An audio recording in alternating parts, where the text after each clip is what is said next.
First thing in the morning, paggising mo, no? Bukas ka kagad ng pampakulo ng tubig. Coffee is life, coffee is life. Yes, totoo nga. Kasi parang gumagana yung utak mo, no? Yung natutulog mong kaluluwa biglang mabubuhay dahil coffee. Ngayon, ako kasi bata pa ako, siguro high school pa lang, mahilig na ako sa coffee. Pero nung time na yun, instant coffee pa lang. Parang kahit di ka nga kumain parang nabubusog ka na kasi meron siyang milk and sugar, no? So parang yan, may energy ka na rin. Tuloy-tuloy yun, lagi kami naubusan ng kape, instant coffee. Tapos nung 2010, binigyan ako ng brother ko ng machine, espresso machine from this is professional talaga. Worth siguro mga 40,000 pesos yung machine. Dahil nag-upgrade siya. Coffee person din yung kuya ko Nangyari sa kanya, bumili pa siya yung worth 100,000 plus. So napunta sa akin yun. Nanira muna ako ng mga 1 kilo bago ko naintindihan yung machine, no? So ang prinsipyo sa coffee be-breakin mo yung coffee bean, no? Be-break mo tapos papadaanan ng tubig. Papadaanan ng around 92 degrees na hot water. Hindi siya 100, hindi siya boiling, 92 degrees. Kaya mangyayari hindi mo siya patitilain mo muna siya. Ngayon, tanong niyo sa akin, bakit merong kapeng mapait? Bakit may kapeng mabango? Bakit may kapeng fruity? Bakit may kapeng ang lakas ng tama? Bakit may kapeng mahina lang, no? So lahat yan. Tsaka sino ba talaga yung pinaka heavenly coffee? Ang tanong dyan, sino ba yung pinaka masarap? Sa dinami-dami ng mga coffee shops, nagkalat, naglipa na, no? At ang mga kape dito, nagre-range na sa 50 pesos hanggang 170 pesos. Merong coffee dito, last week lang, dyan lang sa kanto namin, 170 pesos. Sabi ko sa'yo, 170 pesos, ang daming tao. My goodness. Coffee is life talaga, coffee is life. Ngayon, nakaka-nervous ba ang coffee? Tanong nyo sa akin, nakaka-nervous ba? Well, nagkaroon ako ng nervous dati. Sabi ng doktor, hindi. Ngayon, nung lumipas na nawala yung nervous ko, nagkape pa rin ako. So, hindi nga kape. Magna-nervous ka lang pag nasosobrahan ka. Pagka siguro nakaka 20 cups a day ka. Pero kung mga 2-3 lang, wala yun. That's okay lang yun. Parang tama lang yun. Kasi mararamdaman mo yung caffeine, sisipa. Tapos dahan-dahan bumaba, di ba? Dahan-dahan. Tapos pag inanto ka na naman, boost ka na naman. So mga 2 to 3 in a day, no? Ngayon, nagti-3-in-1 pa ba ako? Of course, maraming 3-in-1 naglabasan ngayon. Masasarap. Iba na technology ngayon. Masarap na rin. Ngayon, tanong mo kung meron ba tong coffee? Kasi minsan yung iba artificial flavoring na, artificial smell, no? Yun ang tanong. Meron pa ba tong caffeine? No? Meron pa ba siyang booster, kicker? Ngayon, ang masasabi ko sa inyo, it all starts with the beans. Ilan ba mga beans natin dito sa Pilipinas? Ha? Meron tayong Arabica, meron tayong Robusta, meron tayong Excelsa, at meron tayong Liberica. No? So ito ang kick dito. Karamihan ng mga specialty coffee beans sa buong mundo, nakikita niyo yung mga malalaking kumpanya na yan. Yung mga lilipa ng malalaking kumpanya, kahit sa parte ng mundo, yan ay mga Highland coffee beans. Highland coffee, which is Arabica. So Arabica ang pinaka sikat na beans sa buong mundo. Tapos meron pa tong tinatawag na specialty coffee. Alam nyo kasi kung bakit sinabing specialty coffee? Kasi ang specialty coffee is mano-manong pinipitas, mano-mano, no? So pipitasin lang yung mga red, yung mga hinog, kasi pa-process na agad-agad yun. Pa-process na agad kasi mawawala na yung kanyang sarap. Para bang kailangan madala na sa roasting within the day. Tapos yun, puro hinog yun. Meron kasing tinatawag na commercial coffee na makina na ginagamit, makina. Pati yung hilaw, tsaka yung manibalang, tsaka yung hinog, sama-sama na silang kinukuha, no? Sabay-sabay na. Ito yung mga commercial grade na makikita mo naman mura, tapos hindi siya sinsarap ng hinahanap mong heavenly coffee, di ba? Kasi ang pagiging coffee lover is a ritual to. Hindi actually tira lang ng tira para parang gamot, hindi. Ritual to. Minsan yung pagtitimpla, ritual yan. Kahit isang kape lang, ang daming hugasin, di ba? Ang daming hugasin, lilinisin mo yung coffee maker, yung grinder, yung mga kung ano-anong paraphernalia, no? Sipin mo yung isang kape lang, ang daming hugasin, tapos may machine ka pa, napakamahal. So, ritual to. Tsaka kita nyo, sinasabayan ng coffee yung kwentuhan, sinasabayan ng coffee yung pagbabasa ng libro mag-isa. Kaya tignan nyo yung mga setup ng mga coffee shops, di ba? Pagandahan sila ng setup, naka-aircon, tapos with light and easy music, no? Yung mga hindi naman love song kundi yung mga bossa nova, mga ganon, mga kasama yun sa package, no? Ngayon, katulad na sinabi ko, bakit Arabica sikat? Kasi Highland coffee ito. Siyempre, pag Highland, mataas, di ba? Lahat ng bagay sa taas, siyempre, aakyat yung sasakyan pataas, di ba? Tapos malamig. Tapos ang Arabica plant ay maselan. Maselan siya, sobrang selan, madali siyang mamatay. Kailangan napakagaling mong mag-alaga nito, no? Tapos, ang matindi pa nito, nung 1890, itong Arabica na to, muntik tong ma-extinct, muntik siyang ma-phase out sa buong mundo. Napeste to. Ang tawag nila dito, coffee rust. Yung parang kinakalawang yung halaman ng Arabica plant. Tapos, buong mundo, ganoon na nangyari. Nataranta sila. Pinasok nila yung variety ng Liberica. So, etong Liberica na to is Midland. Midland. Hindi kailangan nasa taas. Hindi kailangan nasa high altitude. Hindi rin kailangan nasa sea level. Midland to. Itong Liberica. Atong Liberica sa Tagalog ay Barako. Barako coffee.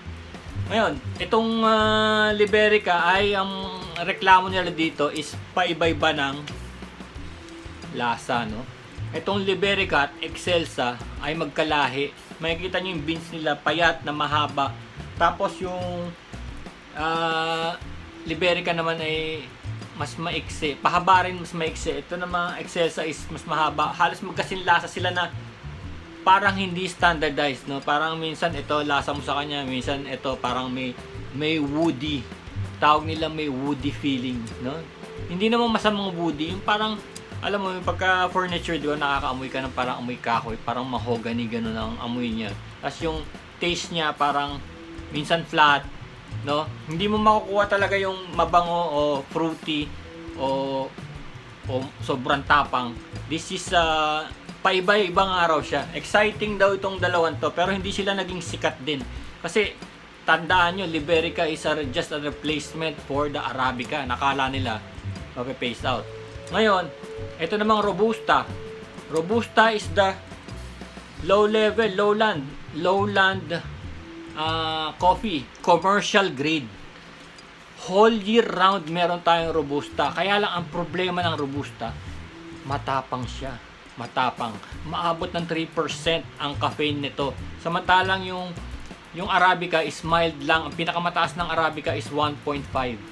1 to 1.5%. Itong Robusta is 1.5 to 3%. Ito ang pinakamatapang, no? Ito ang pinaka may kick. Robusta. Tapos ito yung ginagamit sa commercial grade. Pagka nakakita kayo ng coffee shop na murang kape nila, malamang sa malamang Robusta yun. Mapait, maitim, tapos rough, no? Ito yung sinasabi ko sa inyo, commercial grade na minsan titirahin to pati hilaw. Pati hilaw, kukuhain ng makina. I-harvest na sabay-sabay dahil ang taas ng demand sa coffee. Minsan di na nila maantay mahinog yung kape. Na sobrang dami ng demand. Ngayon, ang ginagawa ng mga specialty coffee dito, tandaan nyo yung specialty coffee, yung sinasabi ko sa inyo, handpick, mahal talaga yun. Sobrang mahal. Parang alam mo, yung ano ba masasabi ko? Yung sa steak, di ba may steak na Wagyu, di ba? Kobe Wagyu, di ba? magkano yun? 100, 100 ba? $100 a pound. Tapos meron namang ordinaryong steak, di ba? So parang ganun yun, yung specialty coffee mahal talaga. Kasi talaga ang hinahanap mo naman yung fruity flavor, fruity smell, at saka yung tama niyang relax na relax lang. Usually yung fruity, kasi pag hinaluan mo ng ng hindi hinog yung yung hinog, mararamdaman mo yun na para may mapakla doon sa coffee. Kasi pinagsama-sama lang yung hinog sa hindi hinog. Kaya kailangan pinipik, halimbawa red ngayon, red, puro hinog red red. Tapos may green. So yung green, babalikan mo pa yun. In 2 weeks from now, babalikan pa yun, aakyat uli yung namimitas. Aakyat uli siya sa bundok para pitasin yung susunod na mga hinog, mga red. Ganun ang specialty coffee. Sabi nga nila, pagka yung mga isang individual hindi nakakakuha ng 5 kilo sa isang akyat, lugi talaga sa pagod, sa Ngayon, kagaya nga ng sinasabi ko sa inyo, sa processing, pagkakuha, binabalatan ka agad yan, dadaling ka agad sa warehouse, babalatan ka agad yan. Tapos marami style sila, parang binabasa nila sa tubig, tapos nire-rake hanggang sa matanggal yung balat, no? Tapos pagkatapos nun, ida-drying na kagad yun, tapos nun diretso na roast, mabilisan within the day. Ganun din dito, pag nakarating na sa atin sa yung roast, bibiyakin natin to, di ba, ng ground. Kaya merong coffee grinder kaya tinawag siyang coffee grounds. Bibiyakin natin to. Meron pa tong coarse, medium and fine, depende yung sa timing. Pagka tinira mo na yung grinder, bibilang ka lang ng 10 seconds, yun yung coarse, malalaki pang biyak nun, malalaki biyak. Tapos pag tinagalan mo pa ng another 5 seconds, magiging coarse yun, medium ang biyak. Tapos pagka tinira mo ng, let's say 15 seconds, magiging fine yun. Pag sinobrahan mo pa, magiging mapait na yun, kasi parang alikabok na yun. So meron ding timing sa pag-grind. So kung ginagawa ko, nandun ako sa medium, personally ang ginagawa ko, edge ko muna ng medium, tapos saka ko, pag pumalo na siya ng fine, kasi may meter reader yung yung grinder ko Pag pumalo ng fine, tama na. Yun ang ko. Yun ang timing ko, kasi parang gusto kong lasapin yung coffee. Napapansin ko pagka malalaki yung granules niya, parang sayang parang meron pa sanang ibubuga, no. Ngayon, nung wala pa akong kalam-alam sa mga beans, sa presyo pa lang alam ko na yung masarap. Kagaya nito Robusta, ayan, Robusta. Tingnan niyo yung presyo. 85. 85 pesos tong lalagyan na to, 85. 550 a kilo. 'Di ba? Ngayon, itong Excelsa, this is 90. 600 pesos per kilo. So itong lalagyan na to is 90, this is 85. Tapos yung kapresyo rin ito, yung Excelsa, yung Liberica, yung Barako, kapresyo din halos nito, which is 89, gano'n, 90. Tapos, yung Arabica is 118.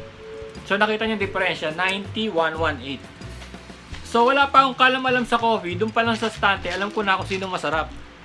Yung pinakamahal, siyempre, yung quality goes by the price, di ba? Tama nga ako. Ngayon, sa tagal-tagal ko na nagko-coffee sa mga shops, nakita ko, mayroong nagre-reveal sa akin, pinag-halo-halo daw nila to.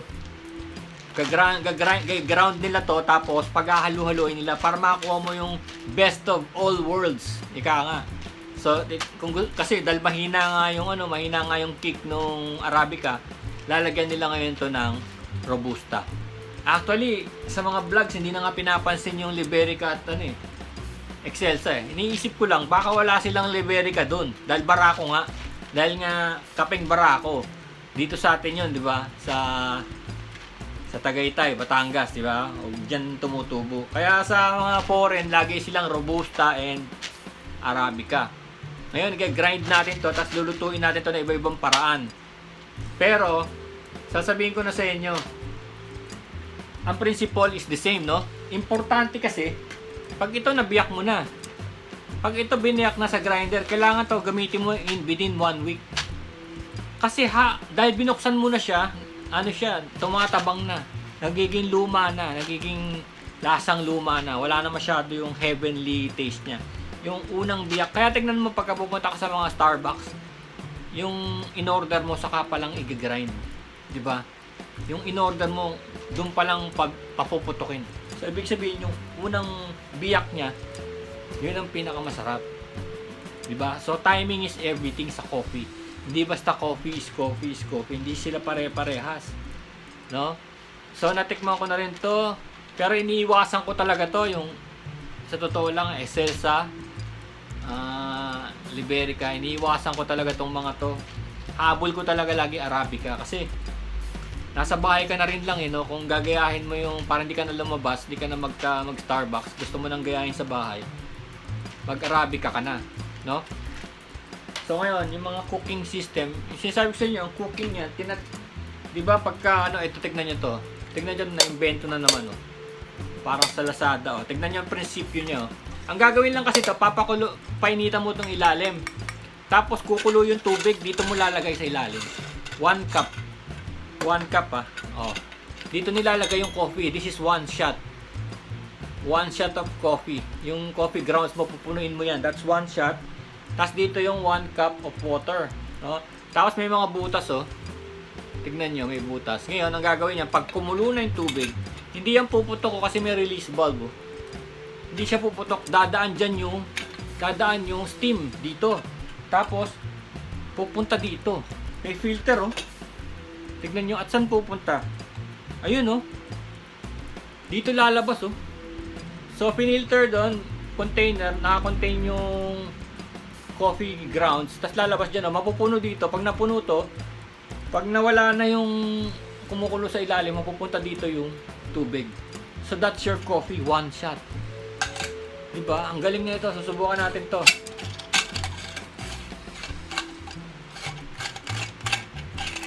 Kaya lang, alam nyo, sa totoo lang, pagka ganyan mga devices na walang pressure, walang steam. Kasi yung sa espresso machine may pressure, di ba? May steam. Napipiga talaga yung laman. Minsan kasi to pag pinapadaan lang kasi hindi nakukuha lahat ng lasa. Tatabang. Lalo na to, tinatawag nilang French press. French press is lalagay mo dyan sa baba yung 1 shot na coffee. Tapos ayan ipe-press mo nito, may screen siya ipe-press mo dyan, lalagay mo na rin yung hot water mo, yan. Tapos bibilang ka ng mga 4 minutes. Tapos pagka 4 minutes na ipe-press mo na ganun, and that's it. Nasa ilalim yung coffee grounds, tapos nandito yung coffee mo sa taas. Yun din, sayang din, matabang. Meron pa sanang essence dun sa kape, pero dahil nagmamadali ka nga, ramdam ko lahat yan. Pagka alam mo kung ano the best? Yung style ng mga Batanggenyo sa kapeng barako, binababad muna. Kailangan kasi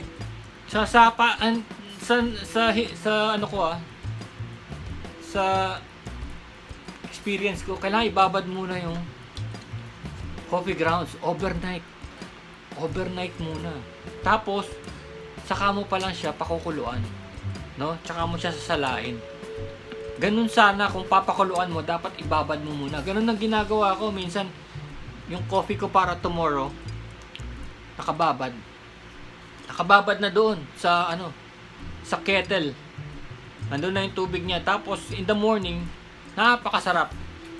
Kuwang-kuha lahat ng essence niya. Kasi ito parang madalian madalian, yung parang, alam mo na, ewan ko ba, para lang masabing brewed coffee. Nagmamadali Kaya kita mo, hindi sumikat to di ba? Di sana ito na lang ginamit ng mga Starbucks, na mga kung yung mga specialty coffee shop, sana ganito na lang ginamit nila. Hindi na sila sophisticadong makina pa, Ngayon, okay, doon tayo sa grinding area, Papakita ko sa inyo kung paano mag-grind, okay? Buksan natin tong Robusta.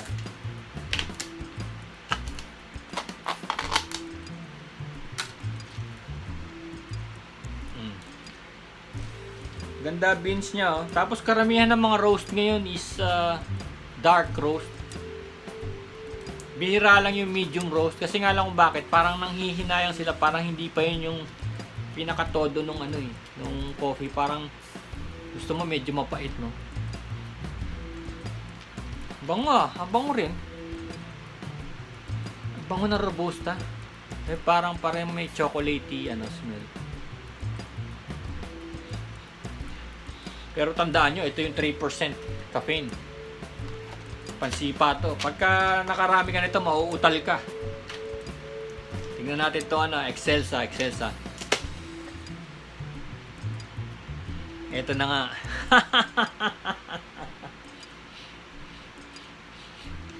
Mabango rin, pero amoy kahoy. Alam mo yun, napunta ka sa furniture shop na ano, ang bango ng mga furniture.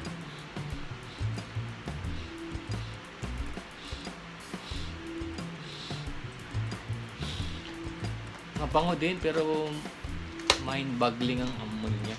Ewan ko. Wala tayong Arabica dito. Arabica talaga, fruity. Parang akala mo may lychee or something. Okay, ang bango, okay itong mga to. Sige, punta tayo sa grinding area. Yun! Ayos! Ito robusta. Ayan. Ayan, oh. Wow, ganda, oh. Tingnan nyo mabuti, ah. Ganda, oh.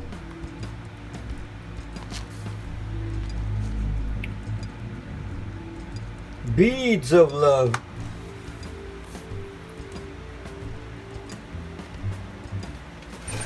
Now, ito yung aking ano, DeLonghi. Ayan o, grinder. Tapos ito yung sinasabi ko sa inyo, yung coarse, medium, and fine. Ayan o, may parang chopper sa loob o. Yan o. Tapos ito yung tamper, ito yung scooper, one shot, no? So, hindi naman nahugasan ng tubig ito eh. Ginagawa yung tinitisyo na lang yun. Pero hindi naman siya mabaho. Pati itong DeLonghi pala eh. Sikat din na brand to eh. Expensive din eh.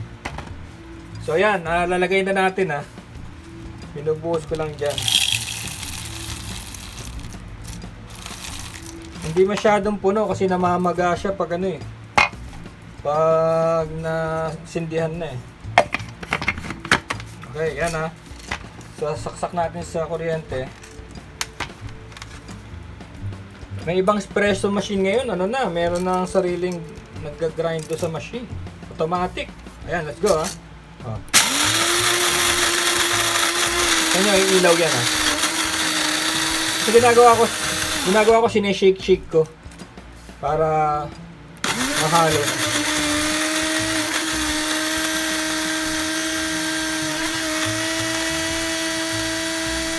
See? That's coarse. Sinabi ko yung ayaw ko ng coarse. Medium. Ayan. Yan. Pag pumalo sa fine, tinitigil ko na. Fine is the espresso. Pero hindi ko pinapatagal sa espresso. So that's it. Kita nyo, malaki pa nga eh, no? Pero yan ang gusto ko, yung ganyan. Kasi pagka tinagalan mo sa fine, pumapait eh. Eh, robusta pa naman to. Tapos ang ginagawa ko, nilalagay ko na lang sa isang bote na may takip, may seal, no? Tapos yan, kailangan isang linggo gamitin na yan.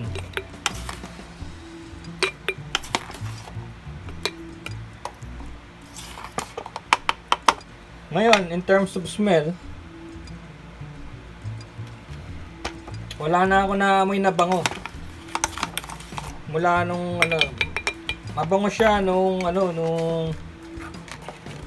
buo pa, di ba? May naramdaman pa akong bango, pero ngayon wala na.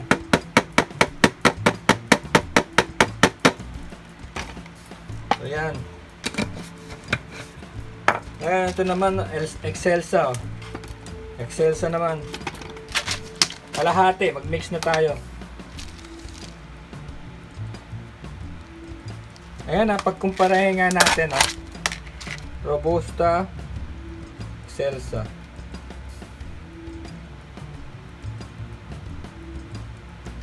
Robusta, Excelsa. May nakikita ba kayong difference? Parang wala, no? Parang mahaba, parang ano lang, sa amoy lang talaga. Pero sa itsura wala.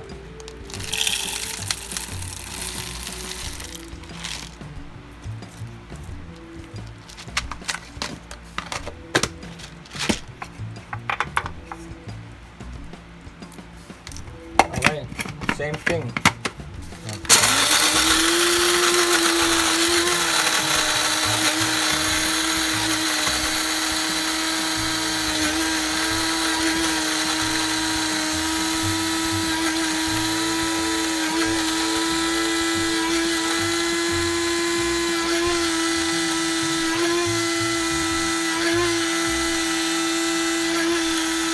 Yun.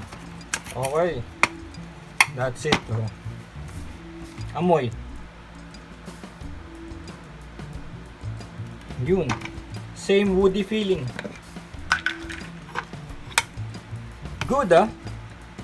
Kaya lang hindi sweet. Hindi sweet.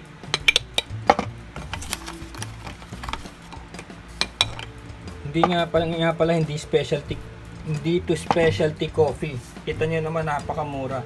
So ito yung sinasabi ko sa inyo, yung commercial grade coffee. Yung sinasabi ko sa inyo, yung hina-harvest kasama yung hilaw.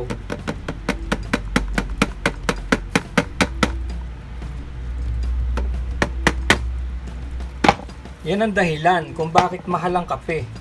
No? Yung tunay na kape, mahal. Kasi nga, mahirap alagaan.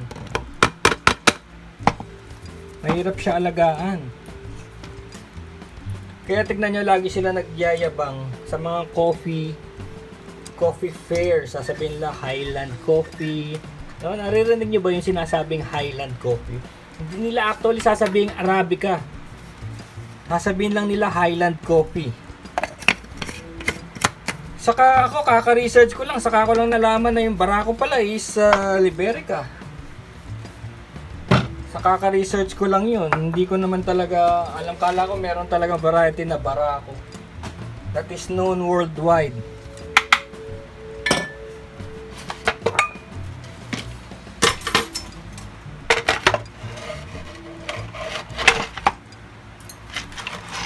Mga pads, no? Ayan, teka. Okay, magpapainit tayo ng tubig. Tapos try natin yung French press.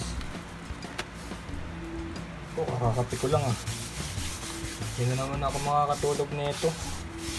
Bagay, may bagyo May bagyo ngayon dito Buti na lang wala sa wala sa Manila, nasa north. Pero malakas daw. It has become a super typhoon. Ingat kayo dyan sa north. Ito, sana makita nyo. Ayan Alam nyo, ito mura lang to. 100 lang yata tong sa online. Ito yung pinaka niya, yung filter Ayan. May filter wire. Ito yung magpe-press nung coffee grounds para hindi humalo sa sa iinumin. At syempre maraming version yan. Tignan mo. Tignan mo to Oh, ayan See? May nabibiling ganito. Para i-filter mo yung boiled coffee mo. Kung gusto mo i-boil lang yung coffee, filterin mo na ito. So yan ang mga styles na nauuso sa mga coffee. No? Ito ba gusto nyo makita niya? Diba? Ito yan ayan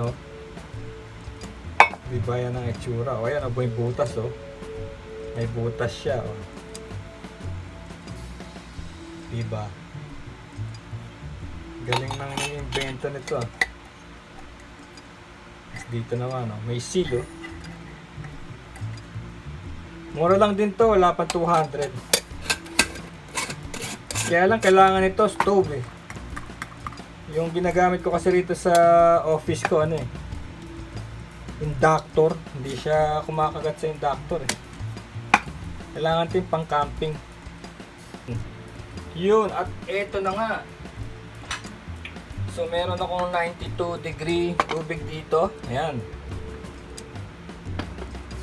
Simmering. So, kuha tayo ng 1 shot. Lalagay dito Ayan. Okay. 1 shot.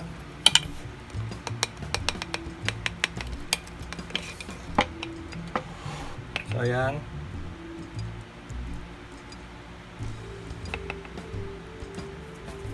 Okay. Lagay ko na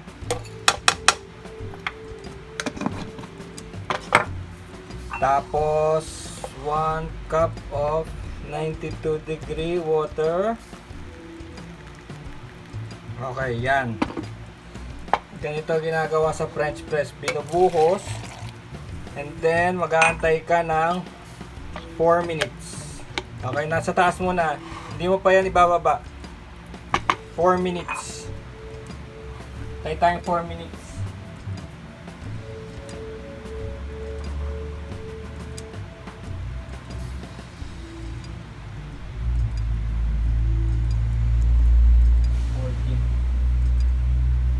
Ngayon, ito naman yung sinasabi ko sa inyo na binababad ko. Ayan. Dito na mismo sa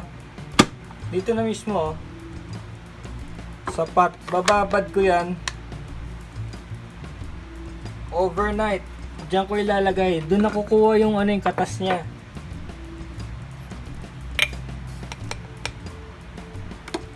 Yan. Tapos overnight yan. Painitin ko na lang to in the morning. Doon talaga. Kuhang-kuha yung Kuhang-kuha ng essence nung coffee.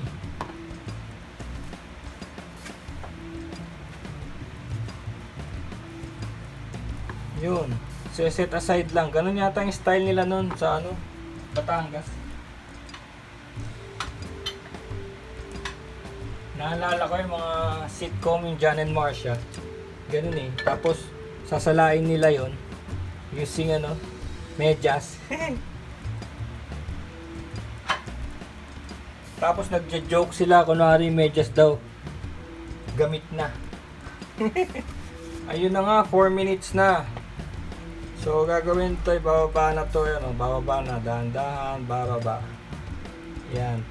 So anong pinaka-purpose niyan? Purpose niyan, ihiwalay mo lang yung coffee grounds para hindi humalo sa kape mo. Yan. Kaya siya tinawag na coffee press.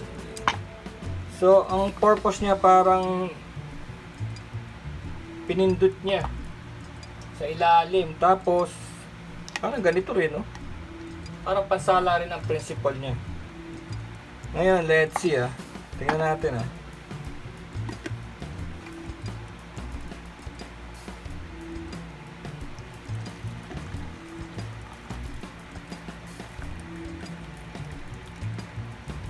Yeah, to the last drop. That's it. That's our coffee,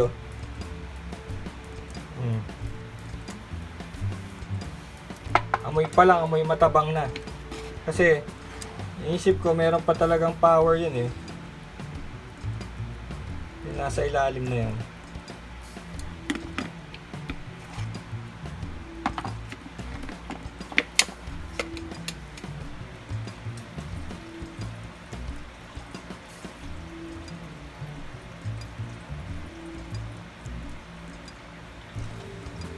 Okay, sige. Nilagyan ko ng ordinaryong tubig. Tignan natin kung may power pa nga ito bukas. Ayan. Tignan ko kung may power pa talaga siya bukas. Palagay ko sa rep. Malabnaw na.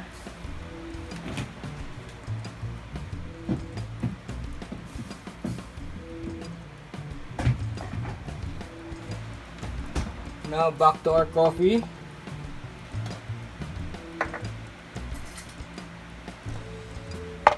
Kasi pag nagkakape tayo, habol natin talaga yun. Parang heavenly taste kung may ganun ba.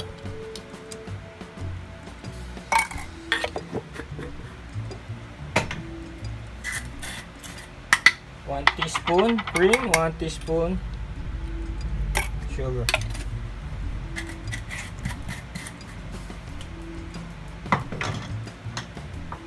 Masarap lang yung Masarap lang yung sinasabi nilang macchiato, cappuccino, flat white, latte.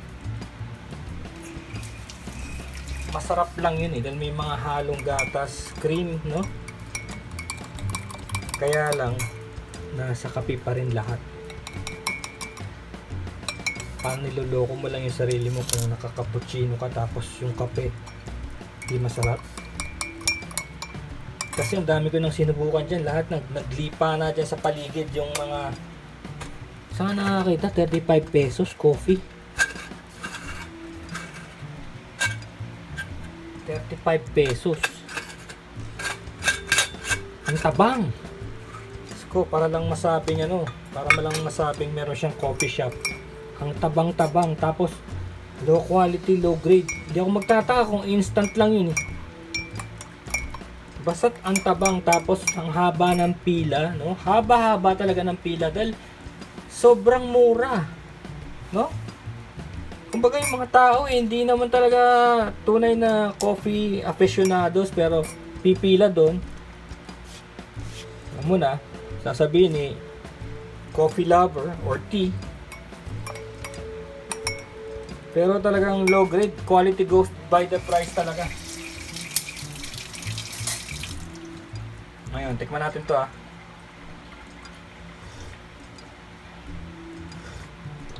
Yeah, exactly. Masarap siya pero ramdam na ramdam ko may naiwan pang kapangyarihan dun. Dahil nga French press, may naiwan pa. May ibubuga pa sana na napasama dito. Hindi na siya napasama dahil nagmamadali, di ba? Pinrest lang. Iba pa rin talaga yung overnight. So, next week gagawin na natin, no? Abangan nyo lang dito sa channel na to next week kasi magtatayo ako ng coffee shop Coffee shop, yung art gallery, art space, no? May kasamang coffee dun So, parang outdoor, outdoor na coffee.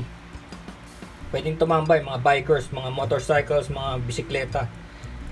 Yun lang, kasi yun lang ang kaya ng parking ko. Pero, gagawin natin lahat. Cappuccino, flat white, latte, macchiato, ganyan. Lahat ng nauuso, gagawin natin lahat yun. Dun sa ating Pero kailangan ko yung espresso machine. Pero syempre kung sinong gusto ng mga makina na to, kung sinong gusto, pwede natin gamitin siya. Kung sinong may gusto. Pero kung ako, sarili ko, bilang coffee lover, hindi ko isasuggest yung mga yan. Sayang Sayang, may kapangyarihan pa sana yung yung mga beans tinatapo na lang, sayang. Ito pwede na. Yun lang nga, ramdam ko kulang. May naiwan dun. Peace mga chong, peace.